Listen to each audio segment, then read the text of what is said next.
నమస్కారం. బీఆర్కే భక్తి ఛానల్ కి స్వాగతం. నేను మీ కీర్తి. ఈరోజు మనతో పాటు ఉన్నారు ఆస్ట్రో న్యూమరాలజిస్ట్, ఎనర్జీ వాస్తు నిపుణులు, శ్రీ విద్య ఉపాసకులు శ్రీమతి జయప్రద గారు మనతో పాటు ఉన్నారు. అమ్మని అడిగి మరిన్ని విషయాలు తెలుసుకుందాం. నమస్కారం అమ్మ. శ్రీమాత్రే నమః. అమ్మ, మంగళవారం పుట్టిన వాళ్ళ లక్షణాలు ఎలా ఉంటాయి, వారి స్వభావం ఎలా ఉంటుంది తెలియజేయండి అమ్మ. తప్పకుండా అన్న. మంగళవారం పుట్టారు అంటే మంగళవారం రోజు పుట్టిన వాళ్ళందరూ కూడా అదృష్టవంతులు అని చెప్పాలి. ఎందుకంటే వాళ్ళు ఏ విషయాన్ని అయినా సరే వాళ్ళ మైండ్లోకి వాళ్ళ మనసులోకి తీసుకోరు. వాళ్ళు అనుకున్న పని వాళ్ళు చేస్తుంటారు. చెప్పాలి అంటే కాస్త కొంచెం మొండితనం ఎక్కువగా ఉంటుంది, కోపం కొంచెం ఎక్కువగా ఉంటుంది, పట్టుదల ఎక్కువ ఉంటుంది. నీతో ఇది కాదు అని ఎవరైనా అంటే అది వాళ్ళతోటే అవుతుందని, అది అవసరం ఉన్నా లేకపోయినా ఆ పని చేసి చూపిస్తుంటారు వీళ్ళు. అది అమ్మాయిలైనా అబ్బాయిలైనా చాలా మొండి వాళ్ళు. ఇలా ఎంత గట్టిగా స్ట్రాంగ్గా ఉంటారంటే వీళ్ళతో గెలిచి సాధించే అనేది ఎవరికీ లేదు. అంత పవర్ఫుల్ మాట వీళ్ళు. సో జనరల్ మంగళవారం అనగానే అందరూ మంగళవారం రోజున ఆంజనేయ స్వామి ప్రదక్షిణాలు చేస్తూ ఉంటారు. ఎందుకంటే మనలో ఉన్న కోపాన్ని అణించుకోవడానికి మంగళవారం ఆంజనేయ స్వామి గుడికి వెళ్ళమని చెప్తుంటాం.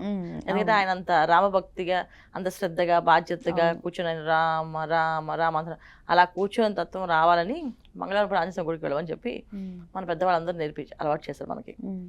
అయితే మంగళవారం పుట్టిన వాళ్ళకి అంత పట్టుదల ఉంటుంది, అంత శ్రద్ధ ఉంటుంది, అంత బాధ్యత ఉంటుంది, అంత మొండితనం ఉంటుంది.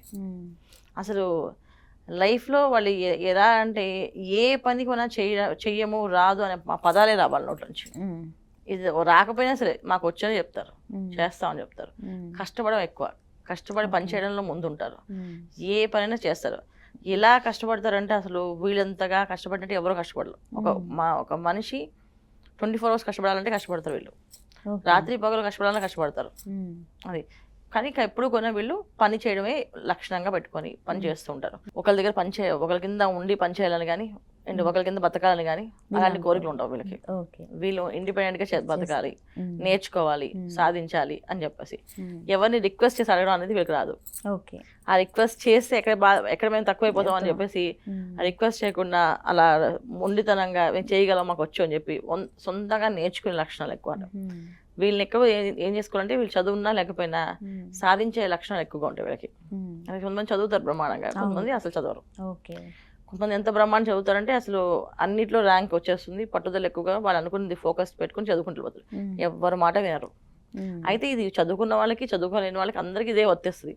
అసలు మాట వినడం అనేది మాత్రం ఉండదు. వాళ్ళు చెప్పింది మనం వినాల్సింది తప్ప మన మాట మాత్రం వాళ్ళు ఎప్పుడూ వినరు. వాళ్ళు ఏం చెప్తారో అదే మనం ఫాలో అవుతుండాలి.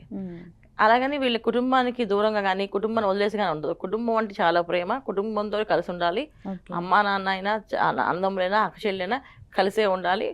ఒకటి ఫ్యామిలీ అంటే వాళ్ళు ఎలా చూసుకుంటారంటే మొత్తం నాది, ఇది నా రెస్పాన్సిబిలిటీ అనుకుంటారు.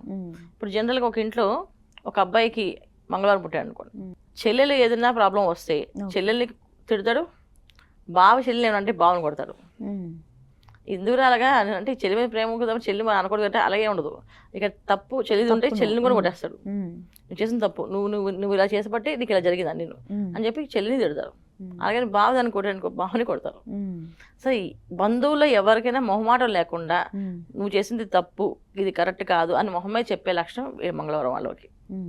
ఏ పనైనా సరే, ఎవరైనా సరే, ఎంతటి వాళ్ళైనా సరే చేసింది తప్పేనండి మీరు అని చెప్పి మొహమే చెప్తారు. ఆ ధైర్యం ఎక్కువ వీళ్ళకి. సో ధైర్యం, సాహసాలు ఎక్కువ, మొండితనం ఎక్కువ, పంతం ఎక్కువ, రాదు అంటే చేసి చూపించే లక్షణం ఎక్కువ. చాలా మంది దెబ్బలు తింటుంటారు, పడుతుంటారు, కింద పడుతుంటారు, మళ్ళీ లేస్తుంటారు, కష్టపడుతూనే ఉంటారు. కానీ ఒకరిని అడగడం మాత్రం, ఒకరి కింద బతకడం కావాలంటే వీళ్ళకి ఇష్టం ఉండదు. ఇది మంగళవారం పుట్టే వాళ్ళ లక్షణాలు అనమాట. ఓకే, మంగళవారం పుట్టిన వాళ్ళు చేసుకోవాల్సిన పరిహారాలు ఏమైనా ఉంటే తెలియజేయండి అమ్మా. మంగళవారం పుట్టిన వాళ్ళకి పరిహారం ఒకటి కన్నా, తల్లిదండ్రులని ఎంత ప్రేమ ఉంటుందో అంత గట్టిగా మాట్లాడతారు తల్లిదండ్రులు. వీళ్ళు తల్లిదండ్రులు చాలా ప్రేమ ఉంటుంది. కానీ ఇక్కడ ఏంటంటే మన ధర్మం ఏం చెప్పిందంటే తల్లిదండ్రుల దగ్గర వినయ విద్యార్థులతోనే మాట్లాడాలి. మీకు నచ్చినా నచ్చకపోయినా సౌమ్యంగానే చెప్పాలి. ఒకవేళ వాళ్ళు చెప్పేది మీకు నచ్చలేదు, సరే నేను ప్రయత్నం చేస్తానమ్మా, నా వల్ల అయితే తప్పకుండా చేస్తాను అని చెప్పాలి తప్ప వాళ్ళు 100 సార్లు విసిగించినా మనం 1000 సార్లు కూడా నిదానంగా చెప్పాలని మన శాస్త్రం రాసింది. అంతేగాని వాళ్ళని గట్టిగా అరవకూడదు. వీళ్ళు తల్లిదండ్రులైనా, భార్య అయినా, పిల్లలైనా ఒకే పద్ధతి. నచ్చలేదు, తప్పు అంటే చెప్తుంటారు. చెప్పిన తప్పేం కాదు వీళ్ళది కరెక్టే, 100% కరెక్టే. విధానం తప్పు. చెప్పే విధానం అనేది రాంగ్. ఇప్పుడు నువ్వు చేసిన తప్పు అని చెప్పేది మొహమే చెప్పేదానికి అది ఇవి చిన్నపిల్లలు చెప్పచ్చు. అప్పుడు పిల్లవాళ్ళు రియలైజ్ అవుతారు. కానీ పెద్దవాళ్ళకు నువ్వు చేసిన తప్పు అని అంటే పెద్దవాళ్ళకి పెద్దరికం ఉంటుంది కదా, ఆ వయసు తగ్గట్టు మర్యాద మనం ఇవ్వాలి కదా. ఇలాంటి దోషాలు కట్టుకోవడం వల్ల వీళ్ళకి అదృష్టం కలిసి రాదు. ఎంతమంది ఎంత కష్టపడినా ఇంత నిజాయితీగా ఉన్నా వీళ్ళు ఎందుకు అదృష్టం కలిసి రాదు వీళ్ళకి అంటే నోటితోటి మాట స్పీడ్గా అనేస్తారు. ఓకే, అనేస్తారు అంటే అది కూడా ప్రేమతోటి అంటారు. కానీ ప్రేమ ఉందా పక్కన పెడితే మాట జాగ్రత్తగా, మాట చాలా జాగ్రత్త పడాలి. ఇప్పుడు ప్రేమతో విషం తాగించవచ్చు, కానీ కోపంతో అమృతం తాగించలేము. అంతే కదా. అంతే అమ్మ. ఎంత గట్టిగా అరిస్తే అసలు అమృతం అనేది ఒక చుక్కని తాగమా. అదే ప్రేమ ఇది తాగండి అంటే అది విషయం అని తెలియదు మనకి. వాళ్ళు చూసే ప్రేమను చూసి తాగేస్తుంటాం.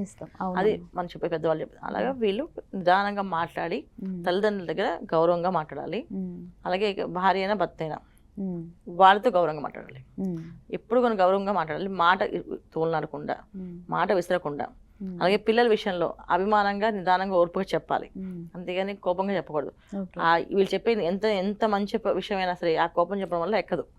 ఇవి వీళ్ళు చేయాల్సిన పరిహారం.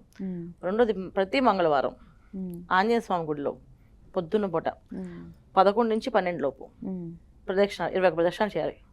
ప్రతి మంగళవారం చేయాలి వీళ్ళు. ప్రతి మంగళవారం ప్రదక్షిణాలు అనేది లైఫ్ లాంగ్ వీళ్ళు వెళ్ళాలి. మంగళవారం పూట ఆంజనేయ స్వామి గుడికి వెళ్ళడం వల్ల వీళ్ళకి ఏదైనా విపత్తులు అనేవి అంటే లైఫ్లో సక్సెస్ రావట్లేదు అని అంటే అది కాస్త రావడం అనేది జరుగుతుంది అదృష్టంగా. సో మంగళవారం పూట వీళ్ళు చేయాల్సిన పరిహారాలన్నా. ఓకే అమ్మ, మంగళవారం పుట్టిన వారి లక్షణాలు, వాళ్ళు చేసుకోవాల్సిన పరిహారాలు చాలా చక్కగా వివరించారు. ధన్యవాదాలమ్మా. నమస్తే అమ్మా. శ్రీమాత్రే నమః.